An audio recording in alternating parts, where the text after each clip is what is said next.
Le parquet général de la République ouvre une information judiciaire à charge de l'ancien gouverneur de l'ex-province du Katanga. Mauvaise nouvelle pour les soutiens de Katumbi à quelques 9 mois de la présidentielle.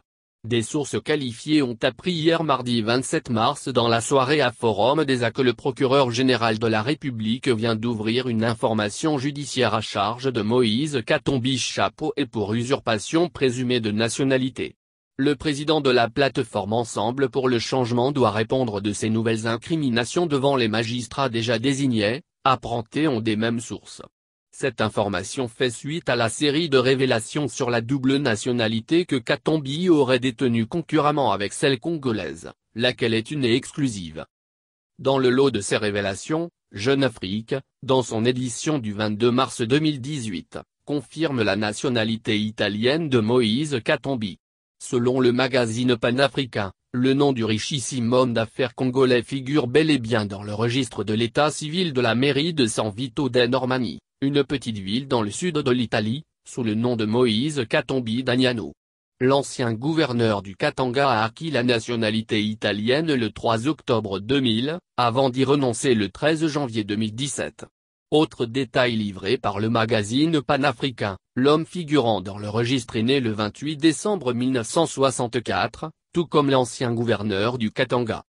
Si devenir italien n'implique pas nécessairement le reniement ou la perte de sa nationalité d'origine, cela n'est pas le cas pour la RD Congo où la législation qui y est en vigueur ne l'autorise pas. La Constitution de 2006 interdit expressément, en son article 10, la double nationalité. La nationalité congolaise est une et exclusive. Elle ne peut être détenue concurremment avec une autre. En ayant donc acquis la nationalité italienne, Moïse Katumbi a perdu ipso facto sa nationalité congolaise. Sans préjuger de la suite de cette affaire, les spécialistes parlent déjà de faux et usage de faux. Car pendant les 17 ans durant lesquels il détenait la nationalité italienne, Moïse Katumbi ne pouvait pas exercer des fonctions d'État en RD Congo.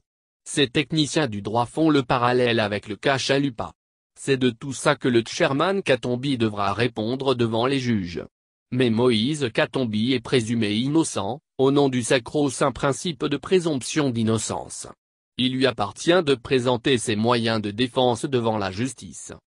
Cet énième ennui judiciaire survient quelques jours après que l'opposant a lancé le 12 mars dernier en Afrique du Sud, sa plateforme électorale Ensemble pour le changement, avec pour objectif de briguer la magistrature suprême. Selon les spécialistes du droit, Moïse Katumbi ne pourra pas concourir au scrutin prévu le 23 décembre prochain tant qu'il n'a pas fait les démarches administratives pour recouvrer sa nationalité d'origine. En tout cas l'histoire ne dit pas que l'homme d'affaires, après avoir renoncé à la nationalité italienne, a entrepris une demande formelle dans ce sens. Les adversaires de Katumbi estiment que le contexte électoral ne met pas entre parenthèses le primat de la loi. Le respect de la loi électorale est même un paramètre essentiel de l'engagement pour des élections apaisées. Les candidats au sommet de l'État ne doivent faire l'objet d'aucun doute juridique sur leur nationalité.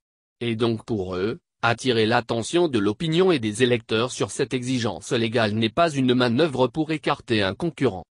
Moïse Katumbi n'est pas la première personnalité politique congolaise à être confrontée au problème de la double nationalité. Avant lui, nombre d'acteurs sur la scène politique ont fait cette amère expérience.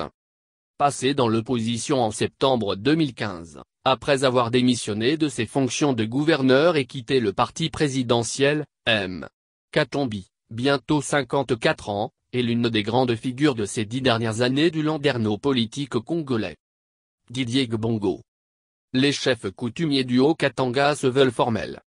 Moïse Katumbi est descendant de la lignée de nos ancêtres.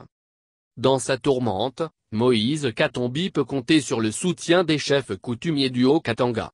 Ces derniers ont fait une déclaration dans laquelle ils soulignent que le chairman est de la lignée royale chez les Bayek.